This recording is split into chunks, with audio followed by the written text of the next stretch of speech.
നമസ്കാരം. ഏറെക്കാലമായി പാകിസ്ഥാന്റെ ഭീകരവാദം ലോകത്ത് ചർച്ചയാവുന്ന ഒന്നാണ്. പല രാജ്യങ്ങൾക്കും പാകിസ്ഥാൻ ഒരു തലവേദനയായി മാറുന്നുവെന്ന വാർത്ത നേരത്തെ തന്നെ പുറത്തു വന്നിരുന്നു. പാകിസ്ഥാൻ എല്ലായ്പ്പോഴും തീവ്രവാദത്തെ പ്രോത്സാഹിപ്പിക്കുകയും പാലൂട്ടി വളർത്തുകയുമാണ് ചെയ്യുന്നത്. ഇന്ത്യ, ബ്രസീൽ, ദക്ഷിണാഫ്രിക്ക എന്നിവർ ഉൾപ്പെട്ട IBSA ഫോറത്തിൽ പാകിസ്ഥാനെതിരെ രൂക്ഷ വിമർശനം ഉയർന്നിരുന്നു. തീവ്രവാദം ലോകത്തിനൊന്നാകെ ഭീഷണിയാണെന്നും അത് ഏത് രൂപത്തിലായാലും ശക്തമായി പ്രതിരോധിക്കണമെന്നുമാണ് വിദേശകാര്യമന്ത്രി S. ജയശങ്കർ പറഞ്ഞത്. ജയശങ്കറിന്റെ ഈ പ്രസ്താവനയെ ബ്രസീൽ വിദേശകാര്യമന്ത്രി മൗറോ വിയേരയും ദക്ഷിണാഫ്രിക്കയുടെ വിദേശകാര്യമന്ത്രി റൊണാൾഡ് ലാമോളയും പിന്തുണച്ചിരുന്നു. പാകിസ്ഥാൻ കേന്ദ്രമായി പ്രവർത്തിക്കുന്ന ഭീകര സംഘടനകളായ ലഷ്കർ-ഇ-തോയ്ബയ്ക്കും ജെയ്ഷ-ഇ-മുഹമ്മദിനുമെതിരെ നടപടി വേണമെന്നാണ് ഈ മൂന്ന് രാജ്യങ്ങളും ഒറ്റക്കെട്ടായി ആവശ്യപ്പെട്ടത്. UN സുരക്ഷാ സമിതി ഏർപ്പെടുത്തുന്ന ഉപരോധങ്ങളിൽ ഇരട്ട നിലപാട് സ്വീകരിക്കാതെ ഭീകരതയ്ക്കെതിരെ കൃത്യമായ നടപടിയെടുക്കാൻ സാധിക്കണമെന്നും പാകിസ്ഥാന്റെ പേര് പരാമർശിക്കാതെ ഈ മൂന്ന് രാജ്യങ്ങളും പറഞ്ഞിട്ടുണ്ട്. പാകിസ്ഥാൻ അംഗമാകാൻ ആഗ്രഹിക്കുന്ന ബ്രിക്സ് ഗ്രൂപ്പിലെ അംഗങ്ങളാണ് ഈ മൂന്ന് രാജ്യങ്ങളും.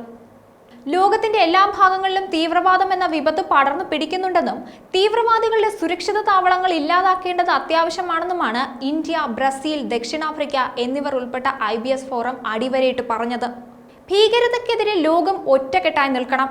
അതിർത്തി കടന്നുള്ള ഭീകരവാദം, ഭീകര സംഘടനകൾക്ക് ധനസഹായം കൈമാറുന്നത് എന്നിവ ഉൾപ്പെടെ തീവ്രവാദത്തെ തടയുന്നതിനും പ്രതിരോധിക്കുന്നതിനും ആവശ്യമായ നടപടികൾ ശക്തിപ്പെടുത്തേണ്ടതുണ്ടെന്ന് മന്ത്രിമാർ ചൂണ്ടിക്കാണിച്ചു. അന്താരാഷ്ട്ര നിയമങ്ങൾക്ക് അനുസൃതമായി തീവ്രവാദ വിരുദ്ധ പ്രവർത്തനങ്ങളിൽ ഏർപ്പെടാനുള്ള UN-ന്റെ പങ്കിന് പിന്തുണ നൽകുന്നതായും ഇവർ പ്രസ്താവനയിലൂടെ അറിയിച്ചിട്ടുണ്ട്. നേരത്തെ തന്നെ സൗദി അറേബ്യ, കുവൈറ്റ് തുടങ്ങിയ ഗൾഫ് രാജ്യങ്ങൾ പാകിസ്ഥാനെതിരെ രംഗത്ത് വന്നിരുന്നു. പാകിസ്ഥാൻ എന്ന രാജ്യം ലോകത്തിന് തന്നെ ശല്യമായി മാറുകയാണ്.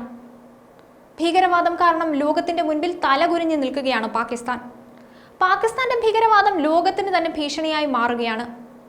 തീവ്രവാദ ഗ്രൂപ്പുകൾക്ക് സാമ്പത്തിക സഹായവും ആയുധങ്ങളും നൽകിക്കൊണ്ട് ജമ്മു കാശ്മീരിൽ കലാപം നിലനിർത്താൻ പാകിസ്ഥാൻ സദാ ശ്രമിക്കുന്നുണ്ട്. അതുപോലെ തന്നെ പാകിസ്ഥാൻ സർക്കാർ പരിശീലനം ലഭിച്ച ഭീകരരെ നിയന്ത്രണ രേഖയിലൂടെ ഇന്ത്യ-പാകിസ്ഥാൻ അതിർത്തിയിലൂടെ ആക്രമണം നടത്താൻ പലതവണ അയച്ചിട്ടുണ്ട്.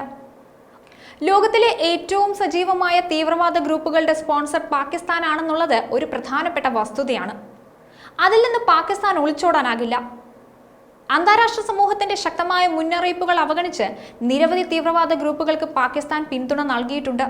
2018 പാകിസ്ഥാൻ ആസ്ഥാനമായുള്ള ഇസ്ലാമിസ്റ്റായ ലഷ്കർ-ഇ-തോയ്ബ നടത്തിയ 2008 മുംബൈ ആക്രമണത്തിൽ പാകിസ്ഥാൻ ഗവൺമെന്റിന് പങ്കുണ്ടെന്ന് മുൻ പാകിസ്ഥാൻ പ്രധാനമന്ത്രി നവാസ് ഷെരീഫ് പറഞ്ഞിട്ടുണ്ട്.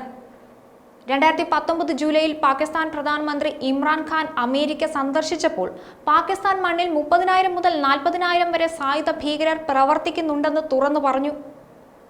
പാകിസ്ഥാനെ ലോകം ആട്ടി അകറ്റുകയാണ് ഈ ഭീകരവാദം കാരണം. ന്യൂസ് ഡെസ്ക് ഈനാട് മലയാളം.